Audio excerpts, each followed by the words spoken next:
Welcome to Feminist Founders, the community for entrepreneurs who are ready to reject toxic capitalism and do business differently and better. We're your hosts, Becky and Faith Clark, and we're so excited you're here. If you'd like to support our work, please consider a paid membership. Information is in the show notes. But without further ado, let's get into today's episode. Thanks for being here. I met you, for people who don't know, who are listening, through the Feminist Podcast Collective, which is an organization or group I run. And we had a pitch fest and had Black women come in and tell us about the things they speak on. And I loved you focus on early motherhood, navigating early motherhood, and you're a health and wellness coach. I think it seems like your work goes beyond just sort of what we may typically think of as like health and wellness. It's not just about like losing weight, right? Yes, definitely. So tell me a little bit about what you do.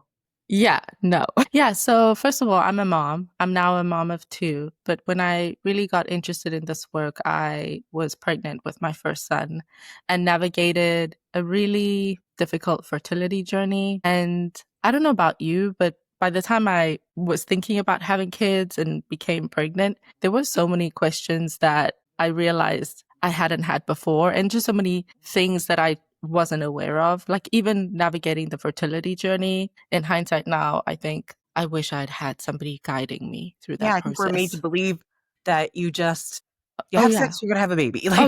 I think because we're made so afraid of it in this purity culture that we live in, right? Exactly. That it seems like if a man breathes on us, we're going to get pregnant. And that's not the case for everyone. Exactly. That's the joke I always make. It's like the perception is that you sneeze and you catch a baby, right? But it didn't happen that way for me. And you mentioned the health and wellness coaching aspect of things, which I got into really after I left my corporate job, and was grappling with how my pregnancy had gone, how the fertility journey had gone, how my birthing experience had gone. And there were just so many aspects of my lifestyle and choices that I had made that I felt like needed more work. Now, the way that I approached it was, I thought, well, women navigating early motherhood need a pregnancy coach or a fertility coach or even a postpartum coach. But I couldn't find any programs that focused on those specific aspects. If they exist, I would love to know. But back when I was looking, which was a few years ago, it just wasn't there. So I thought, let me go through the health and wellness coaching certification. The specific program I also went through was very much about food first, nature first, not about losing weight or crash diets or anything, but it was really about a holistic approach to your health and your wellness. And what was most important for me was as defined by the individual, right? Because all of us are the experts in ourselves and our bodies and what we need the most. And so I loved that approach that they had, where it was more a client-led approach to what their vision of health and wellness truly meant. And I know that mine is very different from so many other people. So really enjoyed that journey. And that's really what got me started on this path of supporting moms as it pertains to wellness, and also as it pertains to envisioning a life for themselves where they feel supported, where they feel held in a way that truly matters for them. Well, this series that we're doing for Feminist Founders, which obviously is for women, or really for anyone who identifies as someone who cares about equity and social justice, who owns a business, right? And this summer, we're doing a series for those folks around women's labor, the invisible labor that we carry as women. Pardon me. And the reason I wanted to have you on is because I think all women, regardless of whether they have children or not, or partnered or not, we carry a lot of additional labor in the emotional realm often, but other ways. But that becomes compounded usually for women who become mothers, right? Because of the way that we're conditioned in our society around caretaking, often so much of that falls on our shoulders. And so we're carrying all this extra labor all the time. And you say that you like to speak about sort of these intersections of motherhood, maternal identity, and entrepreneurship, and wellness, which is also that piece of like, how are we caring for ourselves as we're carrying all this extra weight?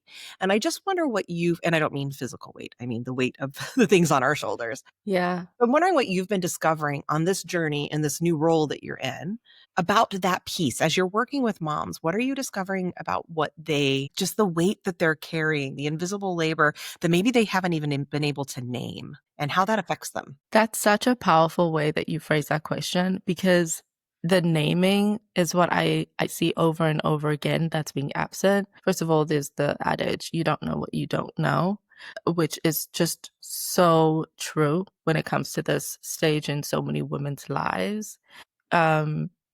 So it's about, and that's why I take it back to, I try to move away from the expectations, especially because a lot of moms in, this generation tend to look towards social media and other influences out there that supposedly define what motherhood looks like. And that creates a lot of pressure. So I want to recognize that as well, because that is an influence, a very, very strong influence in many women's lives. I try to push back against that and really go back to the individual. We all have different visions of and realities of what it means to be a woman in this world. We all have different experiences as it relates to how we want to mother in this world. And so really trying to focus on the individual and what their intentions are for themselves has actually been really grounding, especially in my coaching work. And so many moms have revealed to me that they never thought that they could have an opinion for themselves, irrespective of other people's beliefs and other people's views, and B, did not know that it was valid, right? And when somebody is navigating the most transformative, impactful, earth shaking, identity shattering time of their lives, the most important thing is that they feel grounded and that they feel like the perspective is valid. Otherwise, they're lost, right? Like, who is going to do that work for you? And who is going to continue to hold you as you navigate this but yourself? Like, it has to start with you and why you matter most.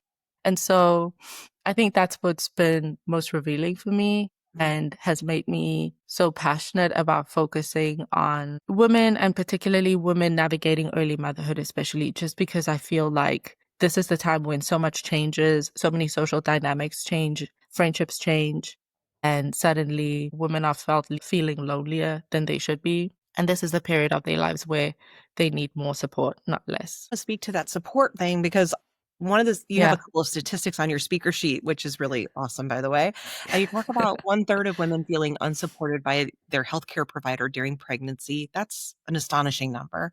And 1/5 of women experiencing a perinatal mood or anxiety disorder, but less than half of those receiving care. And I think when we're talking about the labor that we are, the invisible loads that we're carrying, not just during pregnancy, but after, and especially in those first few years, as somebody who's been through it, I know that the fourth trimester is longer than any other trimester by far, right? That's such a good point, Becky. Yeah, we need to put that on a t-shirt or something. In my case, it was like 4 years, but anyway, right? It's certainly the first couple while nursing and everything. But the support that we receive is, especially here in America, that I'm speaking to American culture, astonishingly lacking, right? We don't have in this country any sort of mandated maternal leave, maternity leave. We have, we know all the issues with healthcare by itself, which are compounded exponentially so for Black women with the, all of the maternal and fetal death rates, child death rates being so much higher. We don't have any kind of health care or childcare that's provided or even discounted, like it just all of it. And, as right now we're living through SNAP benefits being taken away and Medicaid and just all of these issues that are happening that are very clear that we don't support women through pregnancy, let alone that very valuable and important and difficult time following childbirth for at least those first few years. I mean, it doesn't really get easier, but it gets a little different once they're in school, but those first few years.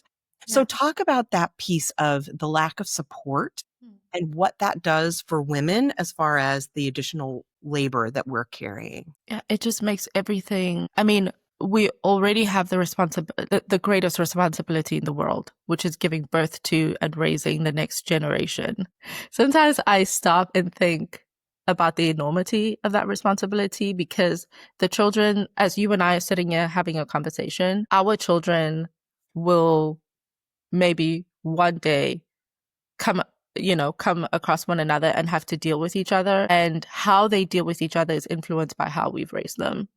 Like, I just wish more people would sit with that and think about workplace dynamics and, drama, like what's happening in my neighborhood right now, where there's potential racism and racist, things happening, and just how all of those adults were children one day that were being raised by mothers like us in our position. And so put aside that enormous responsibility, the pressure and all that comes with it, you want to compound that by not supporting her economically, or financially, by showing up for her. One of the things that, and I appreciate you sharing the statistics because the awareness is so important, but I've seen it just in my own life as well. And, happy to share about that because I also go back to how all of our unique circumstances are so different, and whether privileged or not, no matter where you live, what race you are, we're all dealing with some version of difficult. I'm an immigrant. When I became pregnant, I really thought about flying back home to give birth. Where was home? South Africa. I read the statistics about the Black maternal mortality rate in the US, and I thought, but then, the pandemic and who wants to be stuck behind a border with a baby? But really, it scared me. It scared me. And it scared me in ways that my predominantly white colleagues wouldn't necessarily even consider, right? Or things like what kind of support I need during the pregnancy, during the birthing experience, and even postpartum. My husband and I had never had a baby, and neither of us had a baby. And so we hired a doula because my family doesn't live close to me. I didn't have my mom with me, but I wanted somebody who could kind of hold my hand during the birthing process specifically and support me in a way that I didn't even know how I needed, right? So there's just so much figuring out that we're doing even when we're making decisions. With my first, I didn't have a doula because I felt like I kind of knew what was going. Another thing is, the first time around, I gave birth in Illinois. The second time around, I gave birth in Indiana. Completely different state laws, completely different support systems from the moment you step into the hospital. Completely different experiences. And by then, with the second, I had a toddler. My husband travels a lot for work. He didn't get any. Well, I think he got maybe a weekend or something equivalent to a weekend, parental leave. And by the way, a weekend, he should have a weekend anyway. Yeah, it was like a week or something. It amounted to not much, which that also has to change, by the way. Absolutely. Paternity leave is also something that we need to have in this country, or like they do in much of Europe, which is there's leave and the parents, whoever the parents are that are involved can decide how they use it amongst them, which is very smart. Yeah. So that's me with a toddler and a newborn. And a traveling partner and your family on another. Hello. That's tough. Thank goodness my amazing mom got on a plane and came over and about a week after the baby was born. And Balu, doesn't that though too? It's the moms, right? Like are the same thing. I couldn't have, especially in this country and most countries, even countries with universal healthcare. Yeah. When you are self-employed, it is treated very differently, right? Because it is your employer often that's paying into a lot of these systems. And so if you're self-employed, often you're on your own. And that's certainly the case here where there's no leave because it's just you. Oh my gosh. Yes, right? Becky, that's such a good point. That's such a good point. Because I mentioned I'd left my W-2. And by then I was running my small business, Birth Order, which I've since closed. But basically it was an online shop for pregnancy postpartum in addition to the coaching. And so I'm thinking, I'm coaching clients. My belly's swollen. I'm getting close to my due date. Now I'm like, I don't know what to do about this work thing.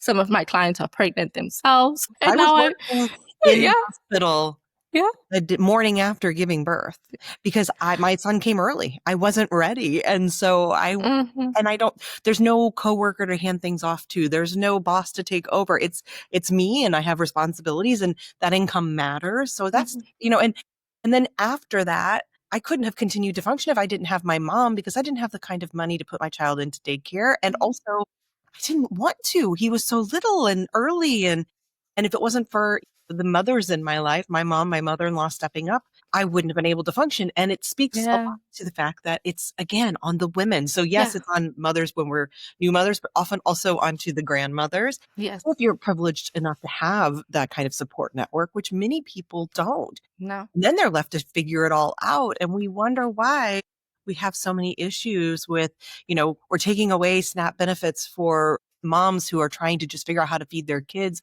Because if you're not privileged enough, lucky enough, or maybe not lucky, but if you don't have a partner, if you don't have those support networks from family, many people don't, if you don't come from any kind of generational wealth, how do you function? How do you function when you're not given any maternal leave? You don't have any access to, affordable daycare for your children. It's a near impossibility. Yeah, you don't function. At least you don't function well. Right. Right. Then our health suffers too. Mental health, physical health. Exactly. And I just want to speak more and share more about the different versions of support that are available as well. When I was preparing for our second, very well-meaning friends would say, like, why don't you just get a night nurse? Mm-hmm. Why don't you just get like a postpartum doula or something? I was like, well, no, all of those are completely valid and important, jobs and forms of support, but that wasn't the kind of support that I needed personally. Like I love to keep my kids close to me. I, even in the hospital, like I didn't want to send my baby to the nursery. I was like, excuse me, I've waited 9 months to see you. I want to see you at all times, but we're all different, right? That's just me. So the calculation that I made, Becky, was I was like, okay, I'm going to have the toddler. I'm going to have to be doing some work stuff, and I want the newborn. That feels like a lot. I also know that we all need to eat and we all need to like stay fed and eat nutritious food. So I actually went online and I found a cook. I found a mom who was, previously a chef at somewhere. She started her own business as a postpartum cook to support moms who were navigating postpartum but needed that kind of help. And I went, first of all, yes, brilliant. I mean, genius idea. And secondly, sign me up because I couldn't do it. Yeah. I couldn't do it myself. Well, I found out there's people who will come and do your laundry. Like, that's amazing. I know. Now, obviously, what we're talking about here involves a lot of privilege, right? Yeah. To be able to afford these things. So I want to, for sure, let's say that, acknowledge. Yes. And another piece of it, though, beyond just the privilege of being able to afford these things, is the internal permission to ask for and receive that help. And I find so often, because of so much of the conditioning that we receive, we don't think we're allowed to ask for help. We feel like we're being lazy, selfish, greedy, bad, whatever the words are, if we're like asking somebody to do our laundry, asking somebody to cook for us when we can do it ourselves. Like, who are we to do that? Is that something you find a lot with the women you're working with? This just like inability to give themselves the permission slip to receive help? Yeah. It's are my needs valid? Is that and that's the problem with seeking external validation, is because few people truly understand your unique situation and what, when you're lying in bed at night, what worries you. We post online and on social media, and we have all of these thoughtful ways that we present ourselves in the business world, but nobody really knows what's in your heart and what you so desperately need to be able to get up the next day and keep on going, besides you. And maybe a therapist if you have one, right? And so that's why I keep going back to like the individual understanding that their perspective, their needs, and what they require for their life is completely valid. And there are different kinds of support. I mean, even mentioning my cook, that came out of a need of her own, where she identified a gap. And she, spoke with friends and moms in her neighborhood and saw that, oh my goodness, this is a pervasive issue. Let me use my skills and see what I can do to support women in navigating this part of their journey. What she also does, and I just love talking about this because it's so different and I've never heard of it before, is she also supports people who are recovering from major illnesses or surgeries. I broke my ankle once, and I know how limiting that is physically and how just so painful that experience can be, where you can have access to somebody to help take care of you, is so powerful. This is what's so beautiful about a lot of businesses that come from a place of need, is that they don't just benefit your immediate target market or your immediate customers. They also have additional benefits for other potential customers that you never even imagined. So I love that. I love that kind of way to think about solving problems in the business love world. it too. When you found out about this, chef, where were you in your own journey? Was it something that felt like challenging to allow yourself that resource, to allow yourself that help? Or were you at a place where it was like a no-brainer? Oh yeah, for sure. I was like, let me do the calculations, because you still have to do calculations. And it's, what has to come out of the budget, right? It's not just like, oh yeah, let me add this, full person and additional groceries. You have to do the calculation. And for me, that was it. It's like, from a financial perspective, can we do this? I went back and forth. Literally the day that she came to our house to, look at everything and look at the setup, the stove, the fridge, whatever, I said to my husband, I think we should cancel. I think we should just, this is not good, He was like, no, And so that is also what is wonderful, is having loved ones who are close to you, who maybe know what's in your heart and know what's best for you, to help nudge you in the direction that maybe you wouldn't permit yourself to go. For sure. One of the things I wanted to make sure we talked about today, and I think this may relate to some of what we're talking about, because we're talking about support for ourselves in this time when we're dealing with all this additional weight on our shoulders, right? And you mentioned in the Pitch Fest that your sort of controversial take was that it's not about it. It doesn't take a village. It's not about taking a village. I think you said something like it's less about the village and more about like the village spirit or something. So tell me more about what you mean, because that's what we hear so often, right? With new moms. It's like, it takes a village. It takes a village to raise a child. And most of us don't have a village. Like, we don't live in that kind of society anymore. So it sort of leaves you feeling like, okay, great. It takes a village, but I don't have one. So am I screwed? Now what? So I'd love to hear what you have to say about that whole "it takes a village" attitude. Yeah, I'm so glad you brought that up. I don't know. I'm still working on it in my head, because when I share things like that, I'm always formulating theses and opinions and takes in my head. This is a work in progress. I just want the listeners to know. But basically, in the motherhood economy and in a lot of spaces that center mothers as consumers, or just mothers in general, you'll hear it takes a village, or some version of like, moms need a village. And firstly, as somebody who grew up with the background that I did back in South Africa and has had exposure to like real village dynamics, that term is really about the child, which is what you mentioned. It's actually, it takes a village to raise a child, not that moms need a village for themselves. Right. That's so smart. You're right.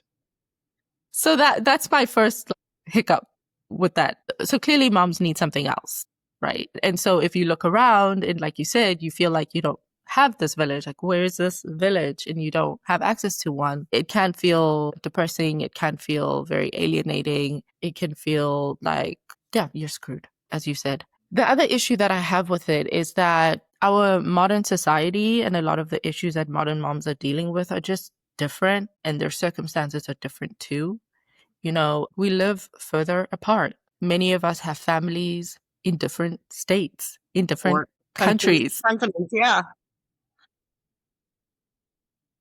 Let me speak about me personally. We've moved many times.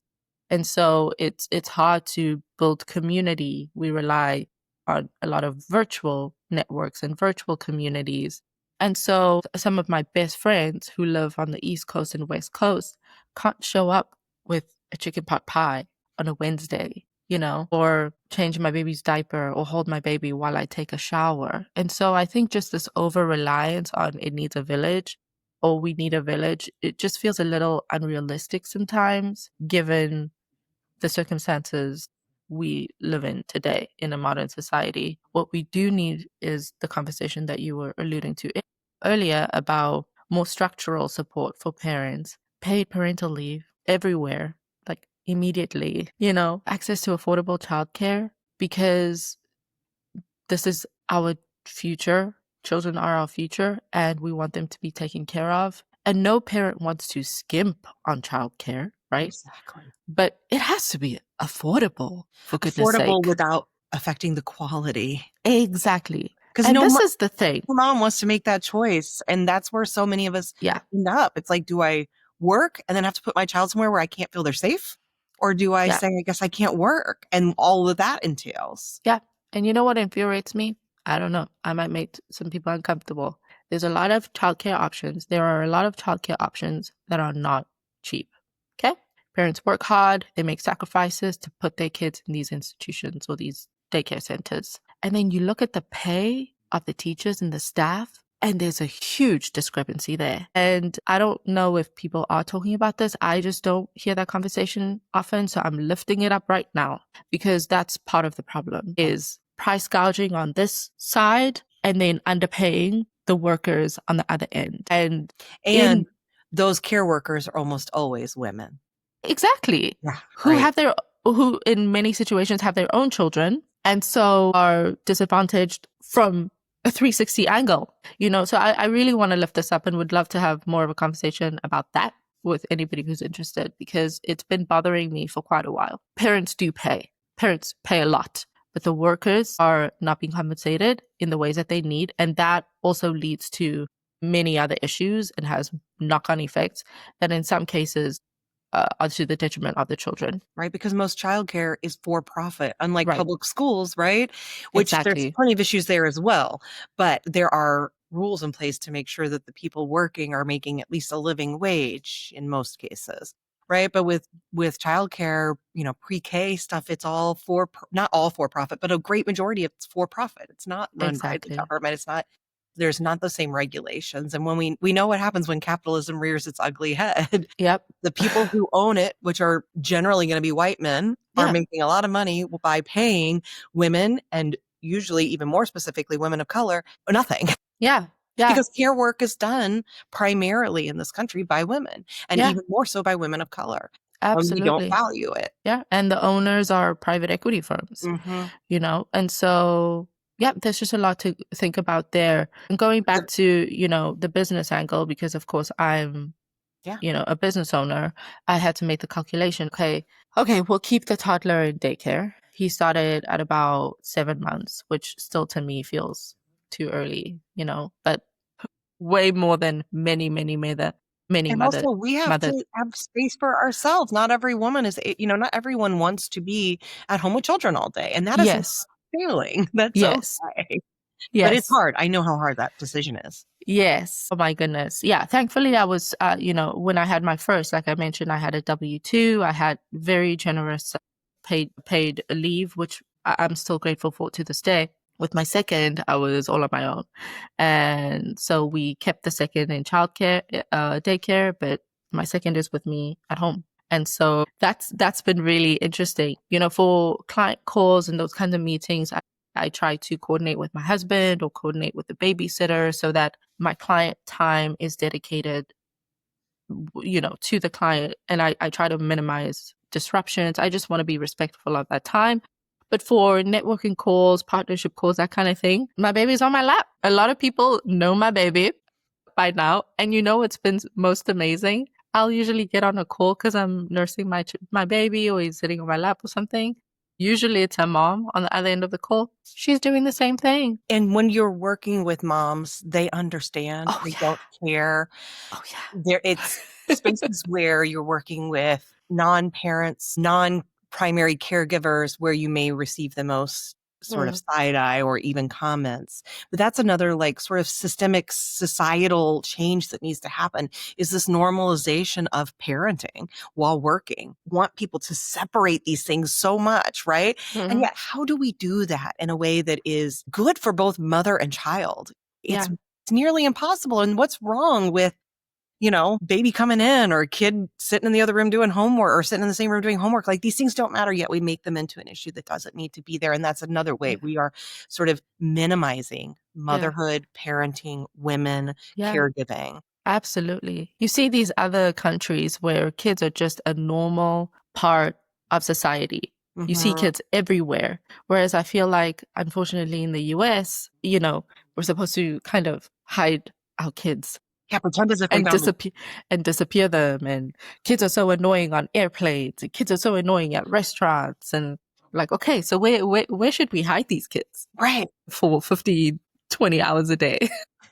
It is, when you really think about it, it's so silly. And yet, so many of us feel this need to, to be professional, quote unquote, means Yeah, we have to act as if we don't even have children, right? That they yeah, don't exist. yeah, And yeah, it's interesting when you're in spaces with other mothers, how when you get that permission, then everyone feels this permission to yeah, show up that way, to talk about their kids, to talk about the struggles of running a business while having a kid, all of that.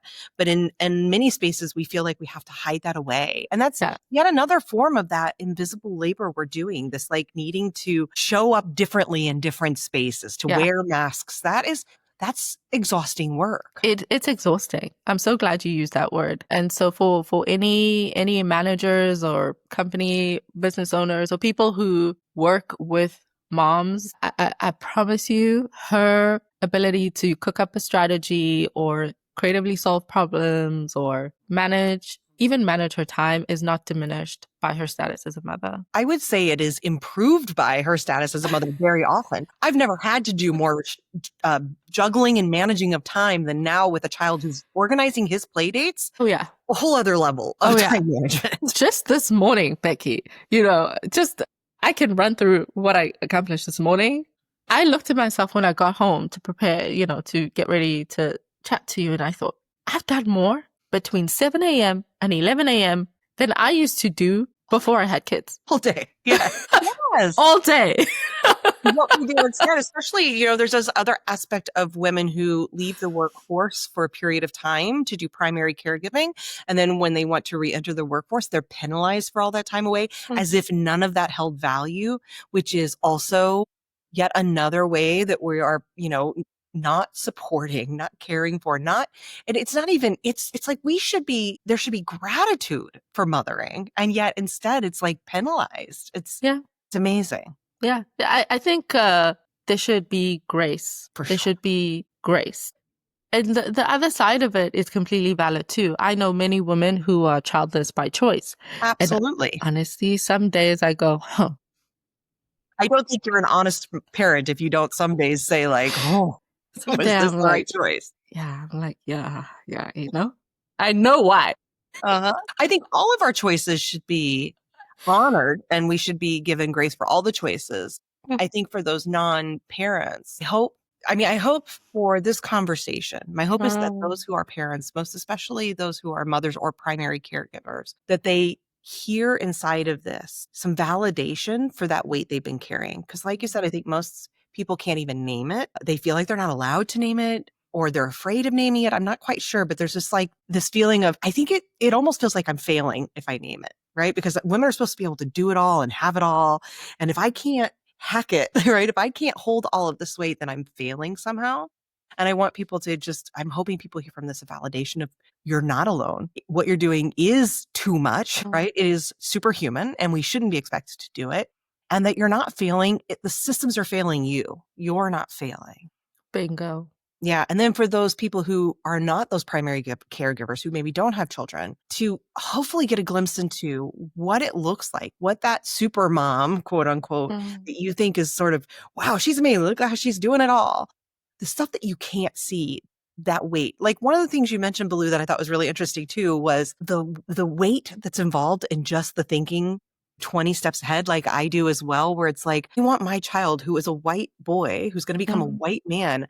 I think all the time about that and about who I want to make sure he becomes and how I want to see him interact with the world and how I want him to be part of the change that we want to see happen in the world. And like, some people might say, let that go. Like, who cares? But like, that's a heavy weight that's always there. And I can't get rid of it. Letting it go is why we're in the situation we're in right now. Okay, let's be clear. Your children, and it's not about putting the weight on the world on them. My children are a baby and a toddler. They're young. So it's about age-appropriate exposure, right? But to life and the realities of life. My children are also mixed-raced, And so what does that mean to have a Black mother who's an immigrant and naturalized citizen and a white father who is an American citizen? How does that look like when we move in the world separately and together as a unit?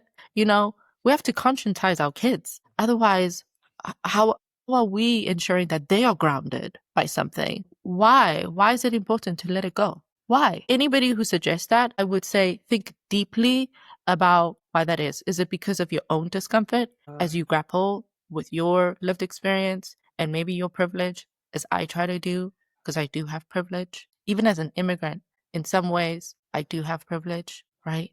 Like, no, do the uncomfortable work.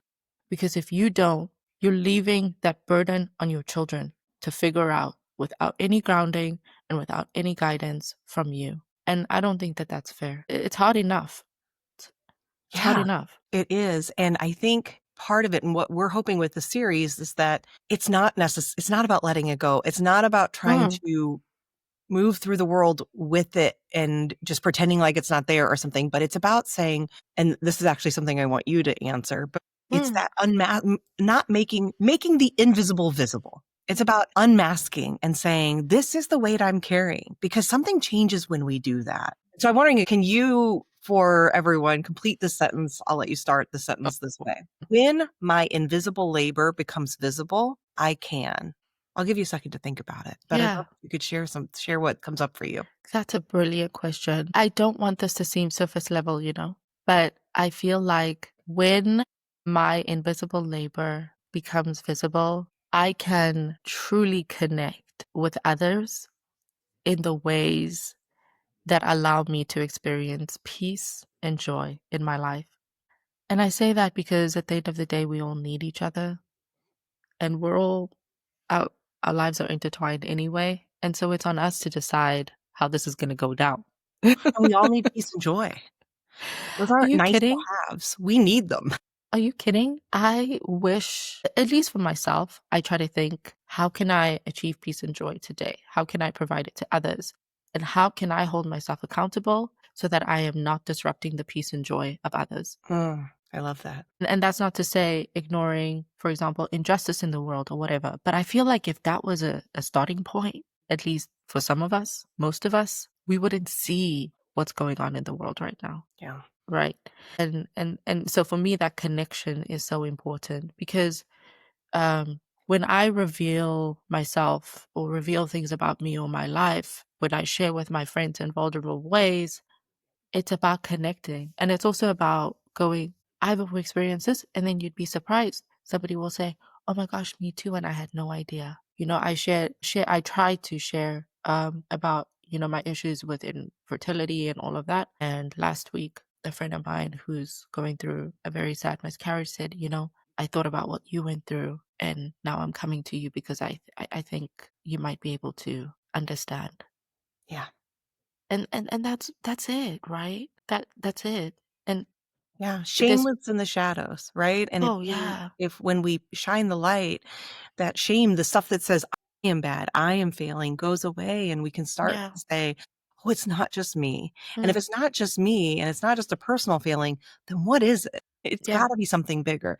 And certainly in this case of the invisible labor that we're carrying as women, and most especially as mothers, it is definitely not an individual failing. There is, at every point along the way in the maternal journey, there are systemic failures. Sometimes I think it's like it's deliberate. I'm sure it is, personally, but sometimes I'm like, nah. Now you know what you're doing, or you know what you're not doing. For sure. I think if what we're going through right now tells us anything, it is absolutely that it's deliberate, because we've gotten too full of ourselves. Things have gotten a little too nice and easy for us. So it's time to, put it back so that we remember our place. Like, that's very much what it feels like to me. Like, that feels deliberate. Yeah. Like, how can you say, okay, children are important for the survival of our country and our economy, but we're not going to support you in any meaningful way? That's deliberate. That's calculated. Mm-hmm. We care about, we're the party of, family and children, and yet we're going to take away all the benefits that support those techniques. Yeah, so, we'll take away SNAP, we'll take away, feed those children. Yeah, free school lunches, no thank you. Who cares for them? Right. And again, so much of that, I think, I love that reframing of that takes a village piece, because it's, while yes, the children are definitely a priority and important, the piece that so often is, I think, completely ignored is the mother. the parent, Yeah. the primary caregiver in that journey. It's like when there is any amount of attention given, it seems like it's going to the children. And yes, valid, important. And also, what about those people who are bringing those children into this world, who are making sure those children stay alive once they're in this world, who are making sure those children are loved and that become citizens we want in this world? Like, those people are incredibly important and so not even overlooked. It's just like, I don't know, not cared for at all. No, not cared for at all. And I don't know. I don't like conspiracy theory or anything, but it just makes me wonder what the goal is when there is so much importance placed on the kids and then less important placed on the very people that those kids primarily rely on. Let's just think about what the end goal there might be for a minute and go from there. Well, and then that's where the work starts, right? That's when we can step in and say, okay, well, all right, let's be the village then in whatever shape or form. And there's so many. What I love about the work that I've been doing is I've connected with so many incredible women founders. I talk with my hands. It's okay. Who are establishing businesses, organizations, so many things that are just geared towards creating those support systems in society, right? And they're usually mothers. And they usually come from a place of, I went through this and I want to solve this problem so that no one has to experience this again. And that inspires me every single day. Well, I want to go back just to direct listeners and or viewers back to the very first 2 episodes of Feminist Founders podcast. Yeah. One, or the second and third, I guess, but one was with Toy Smith, who started Loving Single Black Mothers, which is an organization that's all about making sure that single Black mothers are supported. And then the other one is Motherful in Ohio, which is creating this self-supporting village for single mothers to have space for care and support and love. And, to do that in ways that is not, to try and tend to this very issue of what does it look like to mother in a way that's actually supported. So you can go learn about both of those organizations if you feel like, I want to do something, because they're both doing the work. And I know there's so many others. Yeah. I mean, let's add another one. You, right? Like, first of all, I love your platform. All the hard work. I can't even put into words because I know that this is such difficult work and I want to recognize that, And also because of that work, how you also give yourself permission to rest. I loved your episode about the retreats that you take. I do that. There's privilege in that, but I do that. And again, it's that encouraging of what are the things that we can, once we understand, once we don't feel so alone, once we can remove the shame about how overwhelmingly difficult all of this is, that it's not our imagination, it's not our failures, it is, and it's probably by design, then how do we find the ways that we can tend to ourselves by asking for support, by giving ourselves those permission slips to do the things that feel good? Yes. And to work with people like you, because you're helping people in those early days when it is the most, I mean, mine's now 9. It's easier, but it's never not hard. Oh yeah. It's all different kinds of hard. That's what I always say. Is he making his own sandwiches yet? He should be. Is he? Not always. He's starting to do more around the kitchen. He does clean up after himself when he eats and starting to put away his laundry. Like, we're getting there, but I need to keep pushing. My biggest fear, my friend, is raising an entitled white boy, and I'm just so afraid of that. Like, oh, don't. But there's also that like motherly thing where you're like, I just want to take care of you. I know. You have to be really careful. I get it. I'm always thinking like, yeah, maybe it'll be easier when they're making their own sandwiches. I don't know though. Yeah, I mean, it's so much, once they're in school, it's definitely better. Like that was the first place where it was like, I could really feel some of that weight lift from my shoulders of like, I actually have 7 hours. It's less than I thought, though. They have a lot of breaks. They have a lot of like teacher days and things, but I had a good portion of time where I'm like, I can just focus. Like it feels bizarre after all that time of juggling everything to have focused time. Yeah. Amazing. So that was great. And now he's starting to get older enough where he wants to have more play dates. He's out more. He's doing things. That brings all the chaperoning, all the organizing, but it does mean he's doing more. He's getting more independent. He is, picking his own outfits. I don't have to get him dressed every day. Like there are things that definitely start to help. So yeah. I know about those breaks. My toddler is on summer camp break right now, and I'm like, oh, okay, that's interesting. Summer is really, honestly, that's what inspired the series, was just that it was like, this is supposed to be a relaxing time, and it's anything but. It actually feels more challenging in summer than when he's in school, because now I got to make sure he's got all the summer camps. I got to make sure he's got his lunches packed for the summer camps. I got to get him to and from the summer camps. On the times he doesn't have a camp, what's he going to be doing? Who's getting him there? Who's picking him up? How is that going to work with my call? Like, it's just monumentally more challenging in the summer. And so that's where Faith and I were like, okay, let's talk about. She was also thinking about women's labor in her own way. She has adult children, and hers have their own challenges because they're neuroatypical, and so there's challenges there. And just both of us like, this shit's hard. Yeah. Yeah. You know, we need to talk about it more. More. I feel you 100%. I'm not complaining. I want to make that clear. And also, motherhood is my favorite thing I've ever done in my life. Best job I've ever had. Are you kidding? Which is the most challenging I've ever had. And those things don't have to be mutually exclusive. Exactly. That's what I was trying to say. It's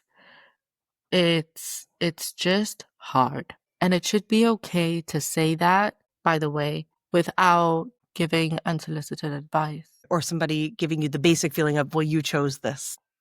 You know? Which some people even explicitly say, which, by the way, is not helpful. So don't say that. Wow. Okay, nobody said that to me, but that would hurt. That would hurt, because people say that is really an alienating thing to say. Yeah. Gosh, I have more thoughts about community and all kinds of things. We could talk a lot more, I'm sure. I know. This has been fantastic, and I really appreciate it. And where can people find you? Yeah, I'm Balu Belz, BALUBELZ, everywhere. All right, great. Yeah. Socials, LinkedIn, I saw. Yes. If you want to learn more, reach out. Yes. And thank you so much for taking your time to do this. Are you kidding? We both know our time is valuable, and there's not enough of it. So I'm always grateful when people are. Yeah, no, I so appreciate the invite, and I mean it. I think sometimes people don't think I'm being sincere. I mean it. Like, if there's anything I can do to be supportive, please reach out to me. Being a mom is crazy, but also being an engaged member of society and just a dedicated person in this world also means a lot to me. And so I look forward to getting in touch and connecting with so many people. Well, thank you. And thank you for doing this. I appreciate it. Yeah. Thanks for being here. And again, we hope you'll consider joining our paid membership to help support our work. The link is in the show notes. When you join, you get all of this, obviously, but also bonus content in a private podcast feed, as well as free admission into our Feminist Founders Society community calls. It's a wonderful, growing community, and we'd love to have you be a part of it and to support the work we do with Feminist Founders. Until next time, keep kicking toxic capitalism to the curb, friends.